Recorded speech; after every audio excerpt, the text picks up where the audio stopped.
네, 오늘도 같이 기도하면서 모닝브레드 시작하도록 하겠습니다. 같이 기도하겠습니다. 좋으신 아버지 하나님, 살아계신 아버지 하나님, 감사하고 찬양합니다. 온 우주를 창조하시며, 온 우주를 운행하시며, 주관하시며, 인간을 창조하시고, 우리의 생사 화복을 주관하시는 아버지 하나님, 이 시간 우리와 함께 하심을 믿습니다. 우리를 진리로 인도하여 주시옵소서. 예수님의 이름으로 기도합니다. 아멘. 아멘. 네, 오늘도 좋은 하루입니다. 어제는 제가 약간 좀 몸이 피곤해서 일단 쉬는 날이기도 하고 하루 쉬었습니다. 오늘 여러분들과 함께 이 사도행전 10장 이제 마무리하도록 하겠습니다. 사도행전 10장은 굉장히 이제 마치 사도행전을 뭐 AD와 BC로 나누는 것처럼 어떤 그러한 굉장히 중요한 장인 것 같습니다. 그래서 일단 굉장히 장도 길고요. 또 그리고 11장에서도 이 이야기가 계속 이제 반복되고 있는 것을 보면 굉장히 중요한 장입니다. 그리고 여기에서 등장하는 사람은 이제 베드로 그리고 또 고넬료라고 하는 사람이죠.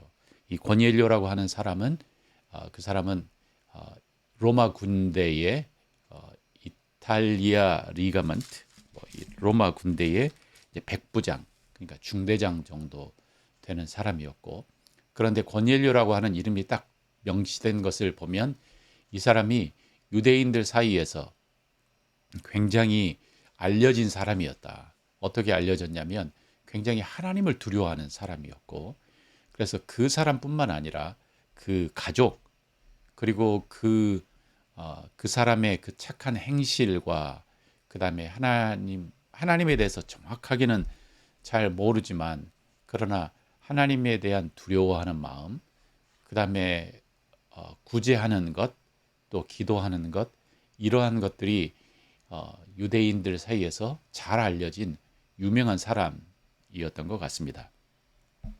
이 사람에게 천사가 나타나서 이제 베드로를 초대하라고 했고 또 그리고 베드로는 이제 그때 이 고넬료는 가이사랴는 이 이스라엘 지도에 우리 여기 이스라엘 지도를 보면 이스라엘 지도 지중해 쪽 북쪽에 있는 항구 도시였고 그곳에는 비록 이스라엘이었지만 굉장히 많은 헬라 사람들이 살았고 그래서 거기에는 유대인들은 상대적으로 굉장히 소수가 살았던 그냥 헬라 문화, 헬라 도시였습니다. 그곳에서 이제 한 50km 밑으로 떨어진 베드로가 있는 이 요빠라고 하는 곳으로 사람을 보내 이제 베드로를 데려오게 되죠. 이 베드로가 이제 베드로는 이제 그 사람들이 기다리고 있는데 이게 뭐지? 라고 하는 그러한 이제 일들이 일어나죠. 이제 그것은 바로 이제 기도하면서 정오 시간에 그러니까 12시쯤 이제 그 다락으로 올라가서 기도하려고 할 때 갑자기 배가 고프기도 하고 그러다가 이제 이 사람이 환상에 이제 빠졌고 환상 속에 들어갔고 그다음에 그 환상 속에서 이제 하늘에서 내려오는 어떤 것들이 내려오며 이것을 받아 먹어라 라고 하는 그러한 명령들이 내려옵니다. 이제 그러면서 이제 베드로에게 이게 뭐지? 이게 뭐지? 이제 그러면서 성령님에게 이끌려가는 이제 그러한 일들이 일어나는 거죠.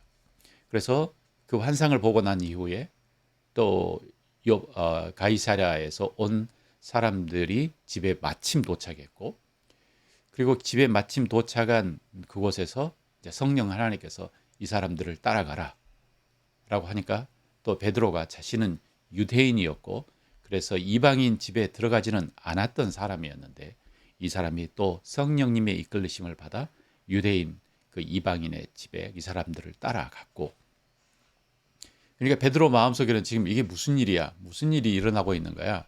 라고 계속 지금 그런 생각이 있는 거죠. 그리고 또 가서 이제 가는데 다른 집도 아니고 이탈리아 군인의 중대장의 집, 그리고 꽤 그러면 규모도 있었고 하인들도 있고, 그런데 그곳에 고넬료라고 하는 이탈리아 중대장, 군인의 중대장이 있었고, 그리고 그의 가족과 그 다음에 그의 친지들이 함께 모여서 이제 베드로를 기다리고 있는 모습을 보면서, 아니 대체 이것은 무슨 상황인가라고 이제 하게 된 거죠. 이 베드로가 이 고넬료의 집에 갔을 때 베드로뿐만 아니라 베드로와 함께 그 유대인 크리스찬들 한 6명 정도와 같이 따라왔던 것 같습니다. 자, 그러면서 이제 고넬료가 왜 우리가 당신을 이곳에 초대했는지에 대해서 이제 이야기를 하면서, 그리고 이제 베드로가 오늘은 이제 설교하는 이야기, 그래서 베드로의 설교가 나옵니다. 베드로의 설교가 지금 그 유대인들을 향한 베드로의 설교가 한번 나오고요. 자, 여기에는 또 이제 베드로의 설교, 두 번째 설교가 나옵니다. 자, 그러면 사도행전 10장 같이 읽어보면서 또 이야기 나누도록 하겠습니다.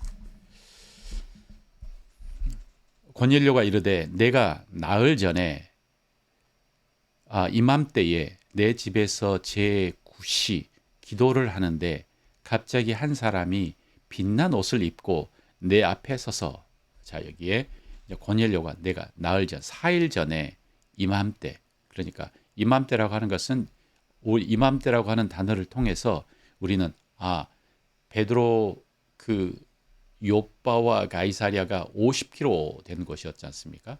그래서 이 사람들이 하루를 묵고 그 다음 날 떠났으니까 이제 그리고 도착하는 날 했으니까 거의 하루 반을 걸어서 이제 가이사랴로 갔고, 가이사랴에 도착한 그 이맘때, 그때가 어느 때냐면 3시쯤 되었을 때, 오후 3시에 갑자기 한 빛난 옷을 입고, 이제 첫 11장 시작에서는 천사가 나타났다. 그런데 여기서는 한 빛난 사람, 옷을 입은 한 빛난 사람이죠. 그리고 그 사람이 앞에 서서 말하되 고넬료야, 하나님이 네 기도를 들으시고 내 구제를 기억하셨다. 선한 행실을 보고 네가 하나님을 찾는 이 모습을 하나님이 기억하셨다. 사람을 요빠에 보내어 베드로라 하는 시몬을 청하라. 그가 바닷가 무두장의 시몬의 집에 유숙하느니라 하시기로, 굉장히 이 천사가 구체적으로 누구를 청해야 되는지, 그리고 그가 지금 어디에 있는지라고 하는 것을 이야기해 주신 것이죠. 그래서 33절에 내가 곧 당신에게 사람을 보내었는데 오셨으니 잘하였나이다. 이제 우리는 주께서 당신에게 명하신 모든 것을 듣고자 하여 다 하나님 앞에 있나이다. 라고 이제 이야기를 합니다. 그러니까 자신에게 일어났던 그 사건을 이야기하며, 이제 베드로 선생님, 우리가 당신의 메시지를 들을 준비가 딱 됐습니다. 모든 사역자라면 이러한 상황이 정말 흥분의 어떠한 그러한 장소일 것 같아요. 당시 천사가 나타나서 당신을 초대했고, 그리고 당신의 말을 들으라고 했습니다. 이제 그러면 이 베드로가 여기에서 이제 뭐라고 이야기할까? 여러분들이 베드로라면 이 상황에서 어떻게 반응을 하실 것 같습니까? 자, 베드로가 입을 열어 말하되 내가 참으로 하나님은 사람의 외모를 보지 아니하시고 각 나라 중 하나님을 경외하며 의를 행하는 사람은 다 받으시는 줄 깨달았도다. 설교 전에 이제 베드로의 이 말은 우리에게 굉장히 많은 것을 시사하고 있습니다. 그러니까 사실 우리라고 하면 우리는 유태인이었던 베드로에게 굉장히 많은 것을 시사하고 있는 거죠. 그는 늘 의로운 사람, 정결한 하나님의 선택받은 사람과 그 다음에 이방인, 그 외의 사람이라고 하는 세계관을 가지고 있었죠. 철저한 세계관. 이것은 하루 이틀에 세워진 게 아니고 정말 1000년, 2000년 넘는 그 이스라엘 사람들의 그 세계관 속에 세워졌던 그 세계관인데 그것이 지금 깨어져 가고 있는 것입니다. 그러면서 그의 눈에 뭐라고 하냐면 자신이 그 환상 속에 봤던 정결하지 않는 그 동물의 구분점이 막 흔들렸던 그것을 기억하면서 참으로 하나님은 사람을 외모로 보지 아니하신다 라고 하는 거죠. 사람이 유대인이든 이방인이든 이 구분이 하나님에게는 없다. 각 나라 중 하나님을 경외하는 의를 행하는 사람들을 하나님께서는 받으신다 라고 하면서 베드로에게 새로운 구분점이 생기는 것입니다. 자, 어제 우리 지난번에도 이야기했던 말씀드렸던 것처럼 언약이 바뀌면서 구언약의 그 핵심은 이것은 한 민족과 하나님이 맺은 언약. 그래서 이스라엘은 하나님의 백성, 하나님은 이스라엘의 하나님. 그래서 이스라엘에 태어난 사람은 하나님의 백성, 이스라엘 외에 태어난 사람은 하나님과 상관없는 백성. 이러한 구분점이었다면, 이게 구언약이었다면, 이제 새 언약, 예수 그리스도를 통해서 세워진 새 언약은 이러한 구분점이 깨어져 버린 거죠. 물론 이러한 구분점이 갑자기 깨어졌냐? 그건 아닙니다. 우리가 성경을 보면서 이야기하지만 이미 아브라함을 부르실 때부터 하나님의 생각 속에서는 모든 민족의 구원을 머릿속에 염두에 두고 계셨는데 인간의 눈으로는 이 긴 기간들이 안 보이는 거죠. 그렇지만 확실히 예수님께서 오셔서 이 구분점이 깨어졌고 이제는 누구든지 예수 그리스도를 나의 구주, 나의 하나님으로 영접하는 자, 그 사람은 하나님의 자녀가 되는 그 새로운 틀이 이제 세워졌다는 것을 여기서 이야기하고 있고요. 그리고 베드로는 아직 예수님에 대해서 알고 있었지만 그러나 이 하나님의 나라라고 하는 큰 그림은 아직 이 베드로 안에 정립이 안 됐는데 바로 이 사건을 통해서 이 베드로 안에 진짜 내가 깨달았다. 하나님을 경외하는 의를 행하는 사람을 받으시는구나.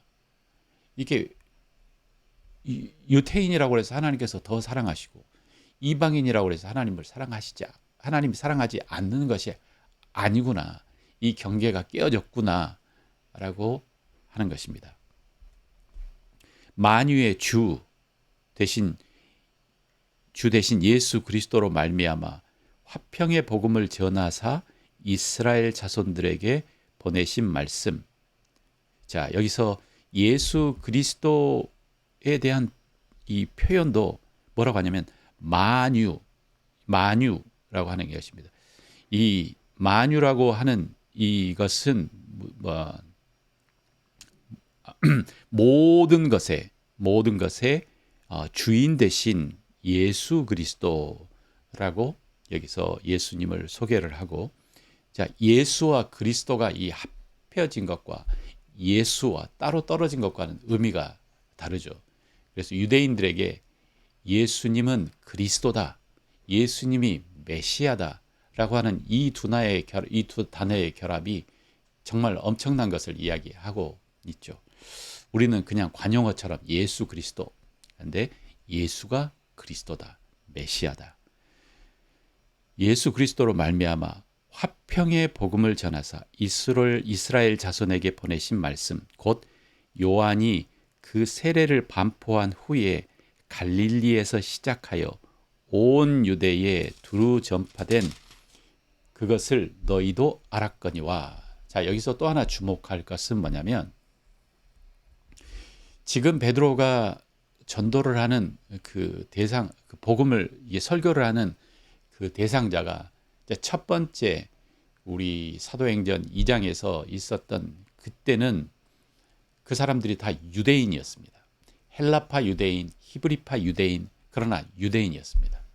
이미 이 사람들은 구약에 대한 기본적인 바탕을 다 깔고 있고 모노티이즘, 그러니까 유일신에 대한 그 마음을 다 가지고 있는데 지금 베드로가 이 복음을 메시지를 하고 있는 그 대상자는 고넬료와 그리고 그 집안 사람들과 그리고 그의 주변의 친구들인 거죠.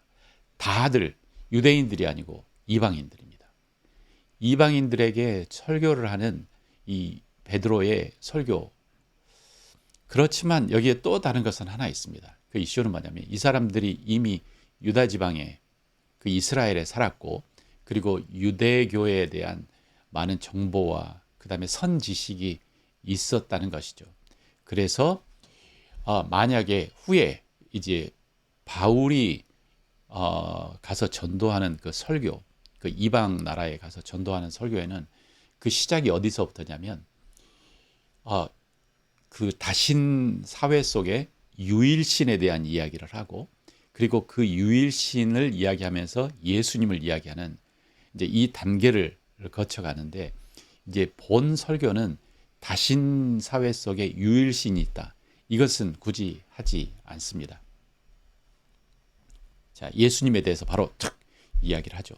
왜냐하면 너희들이 그것을 알고 있을 거라고 생각하니까 또 너희들이 그 세례 요한, 그 유명했던 세례 요한이라고 하는 사람에 대해서도 알 수 있을 거라고 알고 있다고 생각하니까 이렇게 보고 이제 메시지를 전하고 있는 것입니다.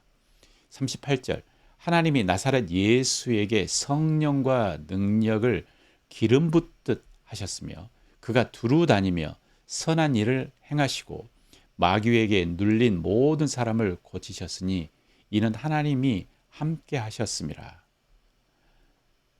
우리는 유대인의 땅과 예루살렘에서 그가 행하신 모든 일의 증인이라. 그를 그들이 나무에 달아 죽였으나 하나님이 사흘 만에 다시 살리사 나타내시되 모든 백성에게 하신 것이 아니요 오직 미리 택하신 증인 곧 죽은 자 가운데서 부활하신 후 그를 모시고 음식을 먹은 우리에게 하신 것이라. 자, 이 베드로의 설교의 내용을 다시 한번 보십시오. 여기서 이 베드로는 예수님이 어떤 분이셨는지에 대해서 굉장히 함축적으로 정리를 하고 있는데 나사렛 예수, 그리고 성령의 능력을 받으신 분, 그리고 두루 다니며 선한 일을 행하셨고 마귀에게 눌린 사람을 고쳐주셨고 하나님이 함께 하신 분. 그러니까 예수님의 사역에 이 전반 그 대부분의 큰 것들을 다 함축하고 있고 그 다음에 유다의 땅과 예루살렘에서 그 행하신 모든 것을 우리는 증인이다. 왜냐하면 눈으로 보고 우리는 함께 따라다녔다. 그런데 그들이 그를 나무에 달아 죽였다. 그리고 하나님이 사흘 만에 그를 다시 살리셨다. 완전히 예수님의 이야기를 정말 이 세 구절에 다 담아낸 것입니다. 그러면서 우리가 그 증인이다.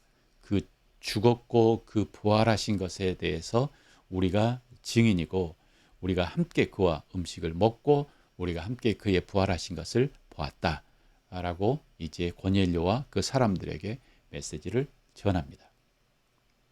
자, 42절 우리에게 명하사 백성에게 전도하되 하나님이 살아있는 자와 죽은 자의 재판장으로 정하신 자가 곧 이 사람인 것을 증언하게 하셨고 그에 대하여 모든 선지자도 증언하되 그를 믿는 사람이 다 그의 이름을 힘입어 죄 사함을 받는다 하였느니라.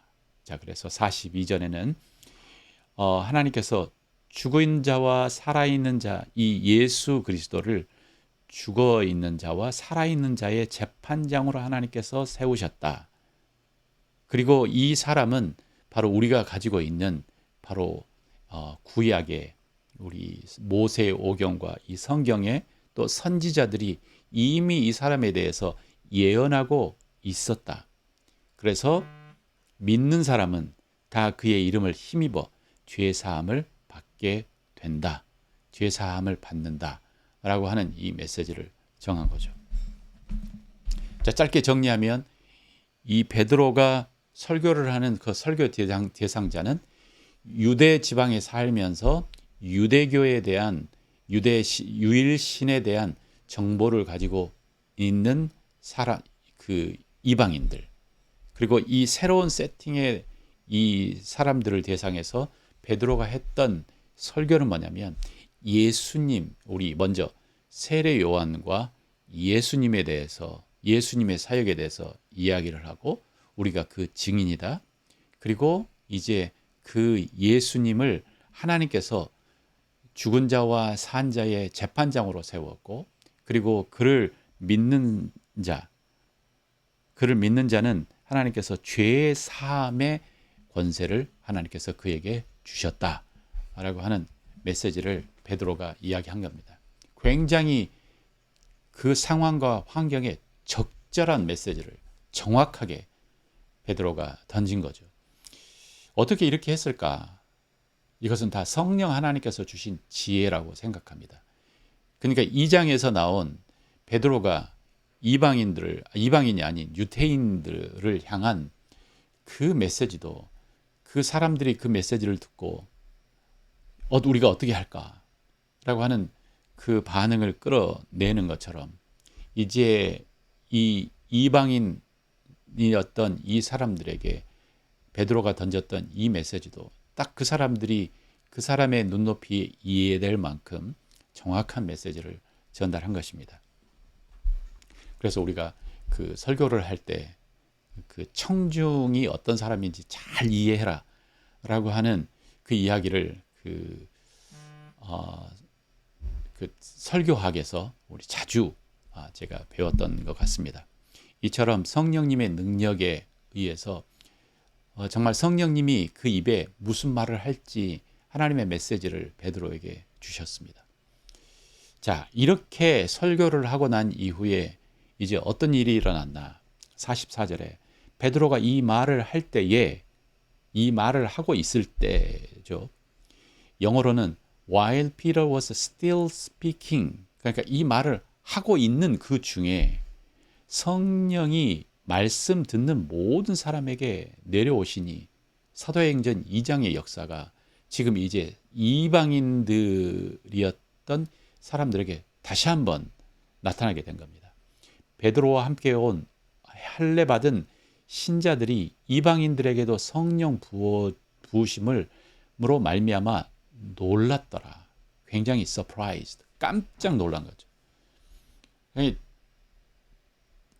이 사람들의 세계관에 지금 이게 무슨 일이지라고 하는 게 계속 지금 일어나고 있는 것입니다.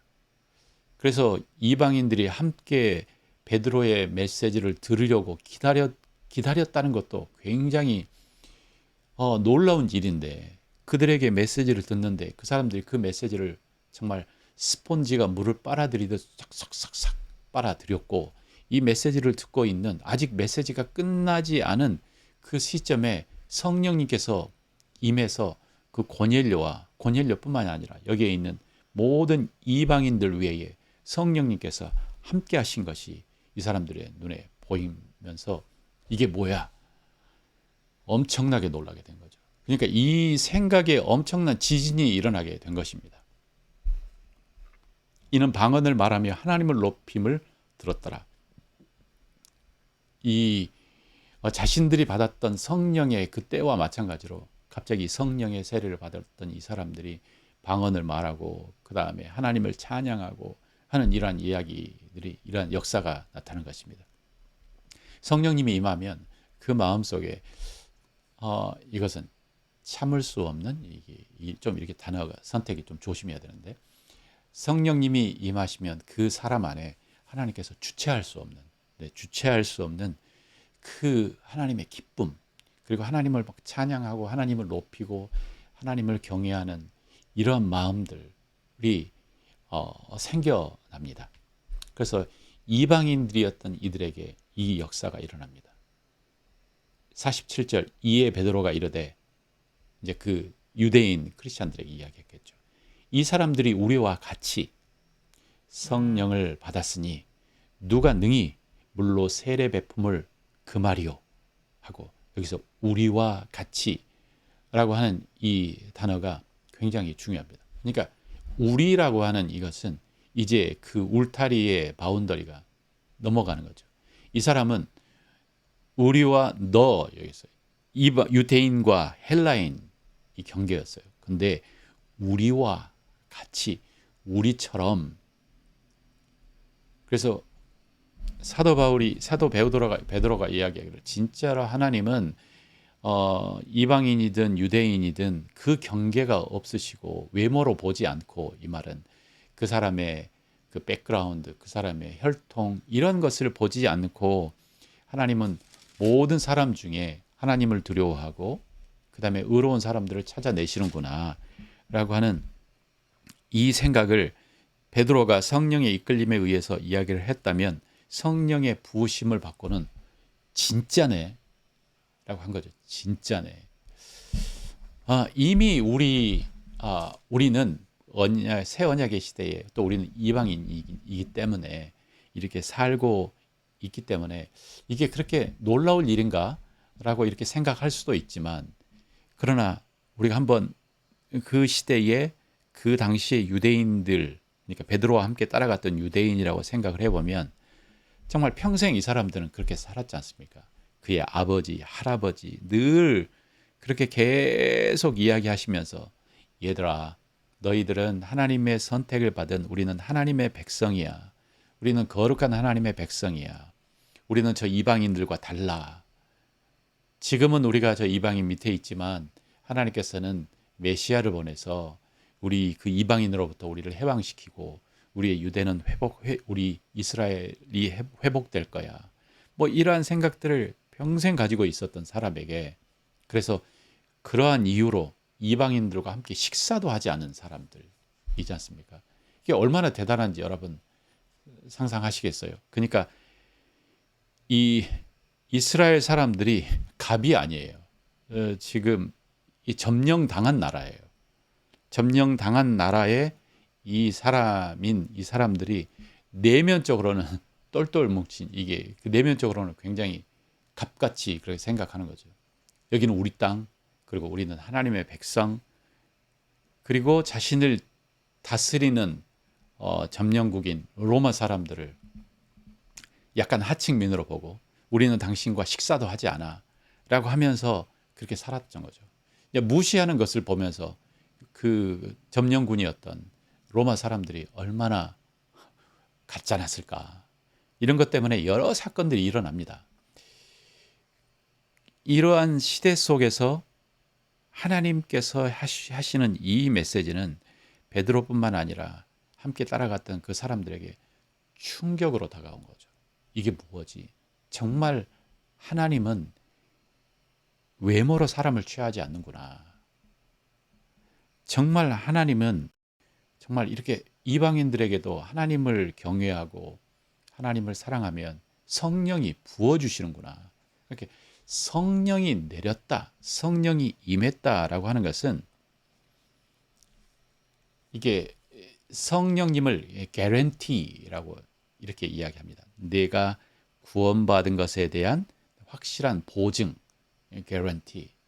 그래서 이 성령이 임한 것은 guarantee, 하나님께서 도장을 찍은 거예요. 이 사람들은 내 사람이다 하고 도장을 찍어버린 거예요. 하나님께서 도장을 찍어버렸기 때문에 이제 나는 어떻게 해야 되죠? 하나님께서 이미 경계를 푸시고 이 사람들도 하나님의 백성이 내 백성이야 라고 해버리셨기 때문에 그러면 이것을 보고 있는 베드로, 하나님은 내 아버지야, 우리의 하나님이야 라고 생각하고 있었던 사람들이 이 모습을 딱 보면서 하나님은 당신의 하나님이시기도 하네요.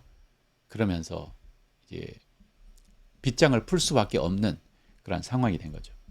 그때 47절에 이렇게 이야기합니다. 이에 베드로가 이르되 이 사람들이 우리와 같이 성령을 받았으니 누가 능히 물로 세례 베품을 그 말이요. 세례 베풀 수 없는 이유가 뭐가 있겠느냐. 명하여 예수 그리스도의 이름으로 세례를 베풀라 하니라. 그들이 베드로에게 며칠 더 머물기를 청하니라. 그래서 그들에게 침례, 물 세례를 베풀었겠죠. 이 침례라고 하는 것은 이제 당신은 죽었다가 살았고 이제 우리 공동체 안에 들어온 사람입니다. 라고 하는 이 강력한 메시지입니다. 우리 정말 전통 중에 우리가 가지고 있는 생각 하나가 깨어지기가 정말 어렵지 않습니까? 그러니까 그 생각도 어떤 생각이냐면 이것은 진짜 맞아 라고 하는 이런 생각이죠. 그리고 이것은 진짜 맞는데 하나님이 우리에게 확실하게 그렇게 말씀하셨어. 이건 진짜 맞아. 그래서 하나님의 그 도장까지 딱 찍은 그러한 생각들은 정말로 깨어지기가 어렵습니다. 그래서 이 베드로가 가지고 있었던, 유대인들이 가지고 있었던 그 생각, 유대인만이 하나님의 선택받은 거룩한 백성이다. 이 생각은 정말 너무나 확고했고 깨어지기 너무너무 어려운 생각이고 아직도 2000년이 지금 훌쩍 지나서 지금 이 시간에도 유대인들의 사고 속에 이 생각은 깨어지지 않고 있습니다. 이제 그만큼 이게 강력한 생각의 틀인 거죠. 그런데 이 생각의 틀을 가지고 있는 이 이스라엘, 이 유대인 베드로에게 하나님께서 그의 생각을 정말 한 단계씩 인도하시며 변화시키지 않습니까? 먼저 환상 속에서 정말 매우 상징적이었던 이게 뭐지? 많은 다른 동물, 그 다음에 새, 그 다음에 파충류가 들어있는 것을 보면서 먹어라. 하나님 못 먹습니다. 왜?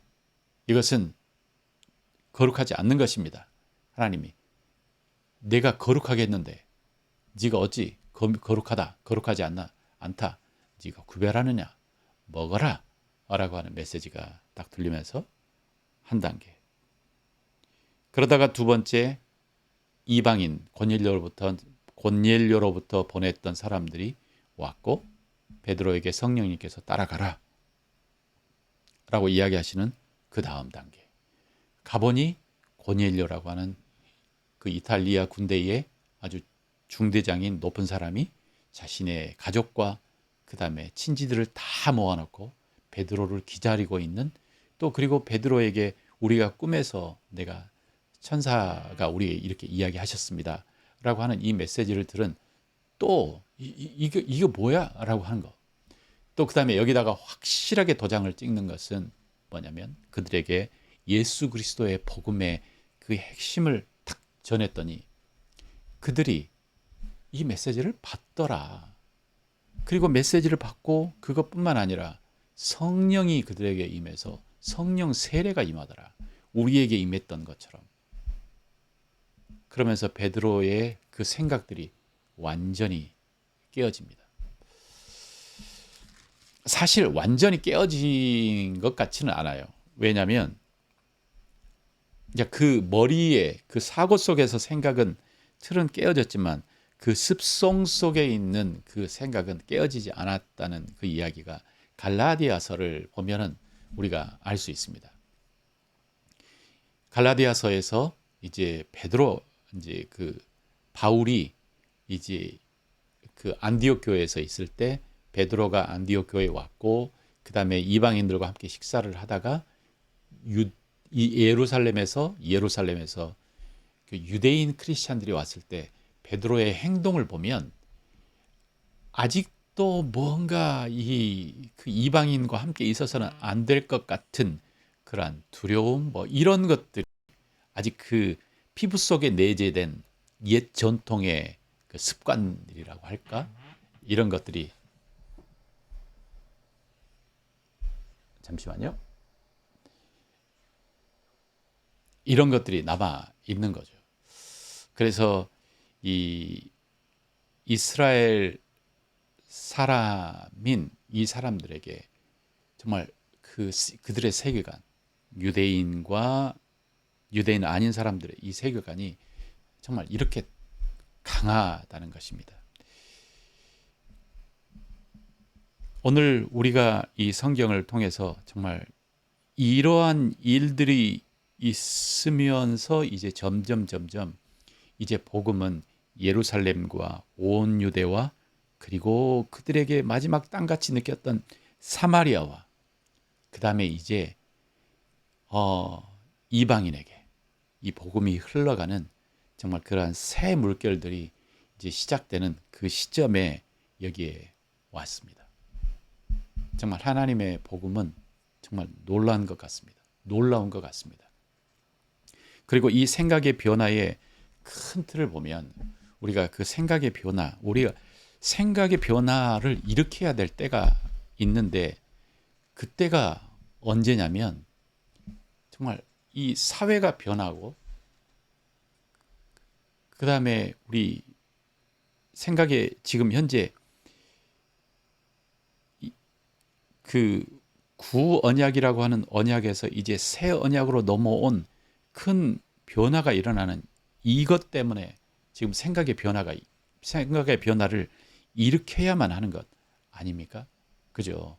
그러니까 구언약에서는 이스라엘의 하나님, 그다음에 하나님 우리 하나 뭐 이랬던 혈통적인 이런 하나님과 하나님의 언약 관계였다면 이제 새 언약에서는 모두가 예수 그리스도를 통해서 유대인이든 헬라인이든 배운 사람이든 못 배운 사람이든 노인이든 청년이든 남자든 여자든 누구든지 예수님을 나의 구주 나의 하나님으로 영접하는 자 그들에게 하나님의 자녀가 되는 권세를 주신 이 새 언약의 그 사고가 우리에게 열렸기 때문에 이 새로운 세대가 열렸기 때문에 옛날의 사고와 옛날의 것들은 바뀌어져야 하는 것입니다.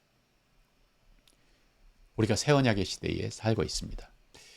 어제 제가 어디를 가서 서울을 가서 이제 청계천에 딱 앉아 있는데 그 앞에 커다란 현수막으로 이스라엘과 한국은 하나다라고 하는 이러한 현수막이 딱 써져 있더라고요.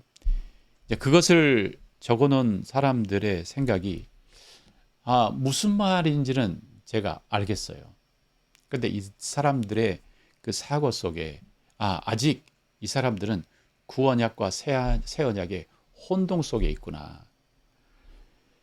로마서를 읽어도 그렇고 갈라디아서를 읽어도 그렇고 사도 바울의 서신서와 이걸 읽으면 뭐냐면 물론 하나님께서 유대인을 사랑하시지만 그러나 하나님께서 부르시는 방법은 이제 한 가지예요.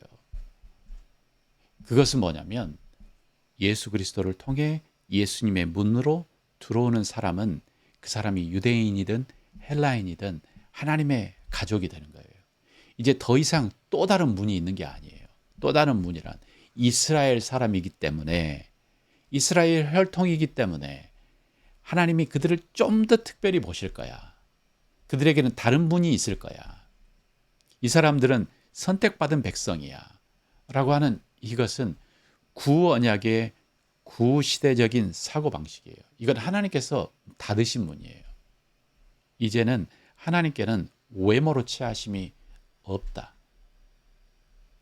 하나님은 하나님을 경외하는 사람들을 찾으시고 하나님께서 그들이 예수 그리스도를 영접하면 그들은 하나님의 자녀가 되는 바로 이 문밖에 없는 것입니다. 그래서 이스라엘이라고 하는 이 혈통적인 나라 안에도 하나님의 백성이 있는 것이고 하나님 백성이 아닌 사람이 있는 것이고 한국에도 하나님의 백성이 있는 것이고 하나님 백성 아닌 사람이 있는 것이고 그래서 우리는 예수 그리스도 안에서 그 중에 예수님을 믿는 그 사람 그리고 우리 이 사람들은 우리의 형제와 자매가 되는 것이죠. 예수 그리스도께서 우리에게 새 언약을 주신 것이 이렇게 엄청나게 축복이고 감사입니다. 그래서 여러분과 제가 이 안에 들어오게 된 거 아닙니까? 그리고 여러분 안에 성령님이 계시지 않습니까? 정말 성령님이 우리의 개런티, 보증이시다. 우리가 하나님의 자녀임을 증거해 주시는 보증이신 거죠. 주님 감사합니다. 오늘 우리 기도하고 마무리하도록 하겠습니다.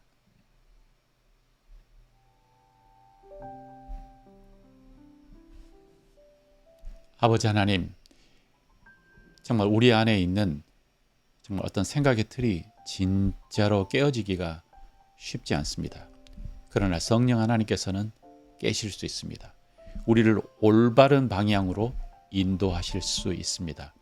하나님 새 수를 새 부대에 부으라고 하셨던 주님의 말씀이 2000년 전에 아버지 하나님 말씀하셨는데 지금도 동일하게 우리 안에 있습니다. 아직도 이 새 수를 헌 부대에 집어넣으려고 하는 우리의 생각의 틀을 주님 깨어주시고 정말 예수 그리스도 안에서 새 술, 새 부대에 넣고 하나님 새로운 세계관과 정말 새로운 관점으로 하나님 우리가 살아갈 수 있도록 도와주시옵소서. 누구든지 그리스도를 믿는 자는 하나님의 자녀가 된다라고 하는 이 명제에, 이 선포에 우리가 감동합니다. 그리고 성령님이 함께 오신 것에 대해서 찬양합니다. 주여, 주님을 경배합니다. 주님을 높여드립니다. 예수님의 이름으로 기도합니다. 아멘. 아멘. 오늘 하루도 여러분이 진짜 하나님의 백성이라고 하는 그 자부심으로 오늘을 살아가셨으면 좋겠습니다. 나는 하나님의 백성이다. 하나님의 백성이다. 내 안에 성령 하나님이 그것을 증거하고 계시다. 여러분 하루 승리하시기를 축원합니다.